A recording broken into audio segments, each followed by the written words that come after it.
तत्सवितुर्वरेण्यं वासुदेवाय धीमहि तन्नो विष्णुः प्रचोदयात्। ॐ नारायणाय विद्महे तत्सवितुर्वरेण्यं वासुदेवाय धीमहि तन्नो विष्णुः प्रचोदयात्। ॐ नारायणाय विद्महे तत्सवितुर्वरेण्यं वासुदेवाय धीमहि तन्नो विष्णुः प्रचोदयात्। ॐ नारायणाय विद्महे तत्सवितुर्वरेण्यं वासुदेवाय धीमहि तन्नो विष्णुः प्रचोदयात्। हर हर गंगे जय मां गंगे। सनातन धर्म में एकादशी का विशेष महत्व माना जाता है। पूरे वर्ष में 24 एकादशी होती है। हर एकादशी का अपना अपना अलग महत्व होता है। 21 और 22 जून को योगिनी एकादशी पड़ने वाली है। योगिनी एकादशी का क्या महत्व है, इस पर बात करने के लिए हमारे साथ मौजूद है ज्योतिष आचार्य प्रदीप जोशी जी। स्वागत है गुरुजी आपका तिलक पत्रिका पे। सनातन धर्म में एकादशी इतनी महत्वपूर्ण क्यों मानी जाती है? सनातन धर्म में एकादशी का महत्व आदिकाल से गिना गया है। यह इसका संबंध एकादशी का सीधे भगवान विष्णु के साथ है। हम जो भी एकादशी आती है इन पूरे वर्ष की 24 एकादशियों में, हर की कथा भगवान विष्णु से संबंधित है। इसलिए इस एकादशी का अपना एक ऐसा महत्व है जिससे कि इसका व्रत करने वालों के लिए सुख की प्राप्ति होती है, समृद्धि की प्राप्ति होती है, और सबसे बड़ी बात यह कि मनुष्य अपने जीवन में आध्यात्मिक उन्नति करने में समर्थ होता है। जो एकादशी का व्रत करते हैं उनको मोक्ष की प्राप्ति होने में भी आसानी होती है। जो एकादशी का व्रत करते हैं वो लोग हृदय से सात्विक, मानसिक रूप से अच्छी बुद्धि वाले ही मनुष्य होते हैं, और उनको इसी तरह की दिशा का ज्ञान भी होता है। इसी दिशा में उनको जाने के लिए भगवान स्वयं प्रेरित करते हैं और उनकी प्रवृत्ति सत्कर्मों में हो जाती है। और ऐसा हो जाने पर जो मनुष्य सत्कर्मों में प्रवृत्त हो और भगवान विष्णु से संबंधित जो भी व्रत, कथा, पूजन आदि करता हो, उसको निश्चित रूप से मोक्ष की प्राप्ति होती है और भगवान श्री हरि उनको सीधे अपने चरणों में वास देते हैं। मुझे बात की जाए एकादशी पर, भगवान विष्णु की ही क्यों आराधना की जाती है? एकादशी एक ऐसी तिथि है जो आध्यात्मिक रूप से बड़ा महत्व रखती है, और इसको ये जो आज अभी 21 जून और 22 जून की आप बात कर रहे थे, एकादशी जो पड़ रही है योगिनी एकादशी, इस योगिनी एकादशी का अपना बहुत महत्व है। और युधिष्ठिर एक समय में युधिष्ठिर ने भगवान कृष्ण से स्वयं पूछा कि ये योगिनी एकादशी क्या है। तो उस योगिनी एकादशी के महत्व को स्वयं भगवान विष्णु ने, भगवान कृष्ण ने, कृष्ण रूप में अवतरित थे उस समय, उन्होंने और मार्कंडेय ऋषि के साथ वार्ता करते हुए इस योगिनी एकादशी का महत्व दर्शाया है। और उन्होंने स्वयं कहा है, भगवान कृष्ण ने स्वयं कहा है कि मैं जिस भी रूप में हूं, लेकिन मैं एकादशी के व्रत को स्वयं प्राप्त करता हूं, और जो मनुष्य एकादशी का व्रत करता है उसका संबंध सीधे मेरे से हो जाता है। इसीलिए कहते हैं कि एकादशी का भगवान विष्णु से नित्य निरंतर संबंध है, और वो संबंध हमेशा बना रहेगा। ये जब तक सृष्टि रहेगी तब तक एकादशी का संबंध भगवान विष्णु हरि से बना रहेगा, और इसलिए इसका महत्व भी बहुत ज्यादा होता है। गुरुजी, पूरे वर्ष भर 24 एकादशी होती है। हर एकादशी का अपना अपना जो कार्य होता है वो रहता है, मगर जो योगिनी एकादशी है, जिस तरह से आपने बताया है कि काफी महत्वपूर्ण होती है, किस तरह से योगिनी एकादशी पर भगवान विष्णु की आराधना की जाए? देखिए, योगिनी एकादशी का महत्व इसलिए और एकादशियों से भी ज्यादा इसलिए हो जाता है कि इसी काल में जो आषाढ़ मास की तिथि के आसपास में ही ये वार्तालाप भगवान कृष्ण का युधिष्ठिर के साथ हुआ था। इसलिए इस योगिनी एकादशी का अपना महत्व है। वैसे तो उत्पन्ना एकादशी है, हरिशयनी एकादशी है, हरि प्रबोधिनी एकादशी है, और भी अन्य विभिन्न नामों की एकादशियां हैं। उन एकादशियों का अपना महत्व है, लेकिन योगिनी एकादशी का ज्यादा महत्व इसलिए हो जाता है कि युधिष्ठिर जैसा राजा जो स्वयं धर्म का अवतार था और वो भगवान कृष्ण से स्वयं इस विषय में पूछता है, और वो भी भगवान कृष्ण ऋषि मार्कंडेय के समक्ष बैठे हुए होकर के इस वार्तालाप को करते हैं और एकादशी के महत्व को समझाते हैं। तो जो महत्व, जिस चीज का महत्व स्वयं भगवान कृष्ण अपने श्रीमुख से करें तो उसका तो स्वाभाविक है कि उसका महत्व ज्यादा हो जाता है। गुरुजी, बात की जाए योगिनी एकादशी पर, किस विधि से व्रत रखा जाए जिससे भगवान विष्णु की कृपा प्राप्त हो? देखिए, एकादशी का व्रत, वैसे एकादशी का व्रत बहुत कठिन है। एकादशी के व्रत में कोई सी एकादशी हो, हर एकादशी का व्रत का महत्व इसलिए ज्यादा है कि इसमें एकादशी तिथि से जो व्रती है उसको पहले दिन भी अन्न का त्याग करना पड़ता है, लेकिन वो फलाहार आदि करके वो रह सकता है। लेकिन एकादशी कोई भी हो, उस एकादशी को निराहार ही बताया गया है। जो इसके महत्व को जानते हैं एकादशी के, वो हर एकादशी में के पूर्व दिन, जो पहला दिन होता है, उस दिन भी वो एक समय भोजन करते हैं। दूसरे दिन एकादशी के दिन निराहार रहते हैं। तीसरे दिन द्वादशी के दिन वो फिर दान आदि करने के बाद फिर एक समय भोजन करते हैं। इस तरह से उसकी पारणा होती है और एकादशी का व्रत संपन्न होता है। तब एकादशी के त्रयोदशी के दिन वो दोनों समय भोजन करने का हकदार होता है। इस तरह से एकादशी का व्रत कठिन बहुत होता है, लेकिन इसमें भी भगवान ने स्वयं ये बात कही कि जो इतना कठिन व्रत न कर पाए वो केवल एकादशी की तिथि को ही अगर व्रत कर लेता है और सात्विक भोजन करता है, भोजन में उसमें अन्न का निषेध है, एकादशी के दिन अन्न का भोजन नहीं हो सकता है, तो इसमें जो भी फलाहार है या केवल फल ही लिया जा सकता है या दूध आदि लिया जा सकता है, और या फिर जो भी फलाहार में हमारे यहाँ गिनी गई वस्तुएं हैं जैसे कोटू है, ये है, तो इनको प्रयोग करके अपना व्रत पूर्ण किया जा सकता है।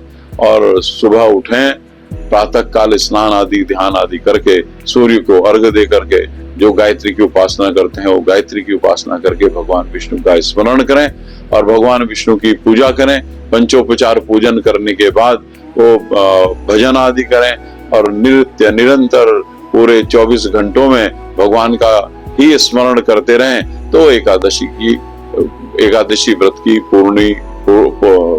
पूर्ति होती है। और इस प्रकार से एकादशी का व्रत करना चाहिए। एकादशी के दिन दान आदि का भी बड़ा महत्व है और विशेष रूप से सात्विकता मनुष्य के अंदर भोजन में भी, मानसिक रूप से भी सात्विकता रहनी चाहिए। जो इस प्रकार से रह करके उस दिन क्रोध बिल्कुल न करें और किसी के साथ द्वेष आदि भाव न रखें। एकादशी का व्रत तभी सफल होता है, नहीं तो अगर हम दुनिया भर के दुष्कर्म भी करें और एकादशी के दिन सुबह से शाम तक खाली भूखे रहें तो उस एकादशी के व्रत का कोई महत्व नहीं है। एकादशी व्रत का महत्व तभी है जब हम उसके दिए गए नियम आदि का पालन करें, और उपवास कहलाता है। उपवास माने होता है उपवसति उपवास, जो हम भगवान के पास में माने समीप में जब हम वास करते हैं, अर्थात निरंतर उसका ध्यान करते रहते हैं, तभी वो उपवास कहलाता है, नहीं तो केवल व्रत खाली खाना छोड़ने का व्रत कहलाता है। गुरुजी, जिस तरह से आपने बताया कि एकादशी का व्रत काफी कठिन होता है, जो लोग इस व्रत को नहीं रख पाते हैं वो भगवान विष्णु की किस तरह से आराधना करें? देखिए, कहा गया है ना, कलयुग केवल नाम आधारा। कलयुग में केवल नाम का आधार है।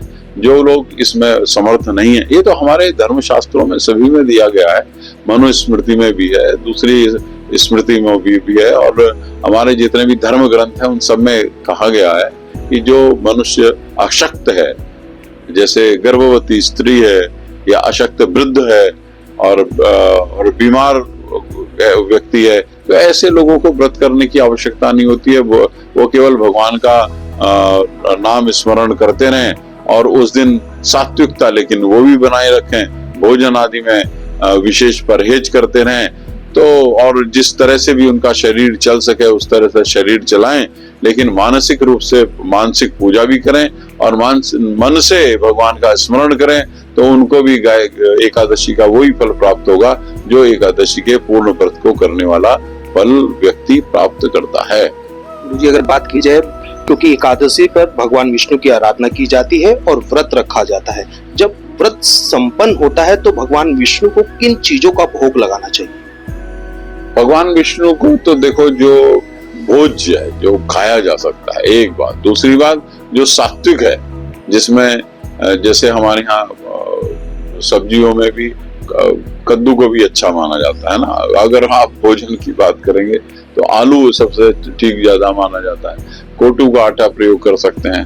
और ये भोजन की व्यवस्था तो सब ऐसी है, सभी लोगों को पता है, लेकिन सात्विकता होना बहुत जरूरी है। देखिए, सात्विक भोजन होगा तो मनुष्य का मन सात्विक होगा, मन सात्विक होगा तो उसके कर्म सात्विक होंगे, कर्म सात्विक होंगे तो मनुष्य धर्म मार्ग में आगे बढ़ता रहेगा। यही इसका महत्व है।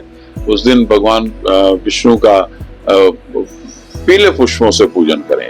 योगिनी एकादशी में हमारे धर्म ग्रंथों में कहा गया है, ये पद्म पुराण में इसका आख्यान आया है, पद्म पुराण में, जिसमें कि युधिष्ठिर भगवान कृष्ण से पूछ रहे हैं एकादशी के महत्व के बारे में। तो उसी में ही दिया गया है, भगवान ने स्वयं कहा है कि भाई पीले पुष्पों से मेरा उस दिन पूजन करें, पीले वस्त्र भी पहने और जो भी वस्तु खाने की भी हो उसमें भी हल्दी का प्रयोग करें और सेंधा नमक का प्रयोग करें जो पाषाण से निकलता है। समुद्री नमक का प्रयोग निषेध कहा गया। तो जो सेंधा नमक होता है वो पाषाण से, माने पत्थर से ही होता है, उसका प्रयोग करें। तो ये सब सात्विक चीजें हैं। इनको और ब्राह्मण को दान दें या गरीब आदमी को दान दें, दूसरे को भी भोजन कराएं, तो एकादशी की पालना होती है। इस तरह से एकादशी का व्रत करना चाहिए। और विशेष रूप से भगवान विष्णु की पूजा इसमें की जाती है। भगवान विष्णु की पूजा करने से लक्ष्मी की प्राप्ति होती है, भगवती लक्ष्मी स्वयं प्रसन्न हो जाती है। लेकिन जो व्यक्ति भगवान ये एकादशी का व्रत तो करता है, लेकिन अपने जीवन में, अपने उस दिन के व्यवहार में सात्विकता नहीं ला पाता, द्वेष आचरण करता है, दूसरे को भोजन न दे करके स्वयं भोजन करता है और अभोज्य वस्तुओं का प्रयोग करता है, वो व्यक्ति से लक्ष्मी स्वयं रुष्ट हो जाती हैं और उसके पास लक्ष्मी का आना बंद हो जाता है।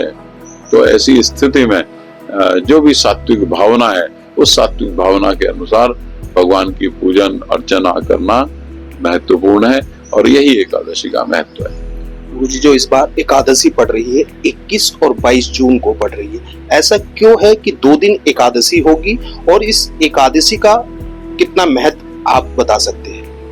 एकादशी का महत्व तो मैंने आपको बताया। एकादशी असल में क्या है कि एकादशी जो तिथि है, उस एकादशी तिथि का संबंध जो है, जो संपर्क होता है पहले द्वादशी से और दूसरे दिन द्वादशी से, पहले दिन दशमी से।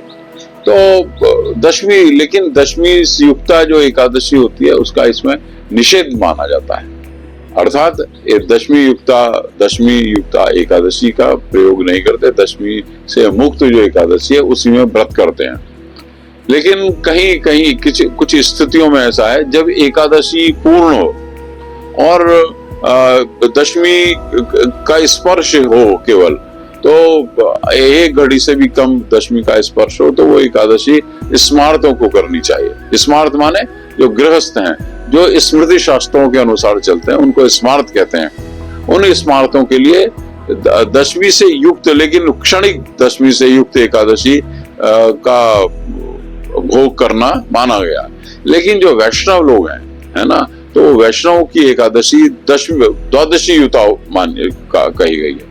वो लोग एकादशी में दशमी का बिल्कुल भी वो स्पर्श नहीं होना चाहिए, वो एकादशी वैष्णव लोग करते हैं। इसलिए कई बार, जैसे इस बार हो रही है 21 जून को एकादशी प्रातः काल से लेकर सूर्योदय से भी पहले से लेकर के और सारी रात रहने वाली है।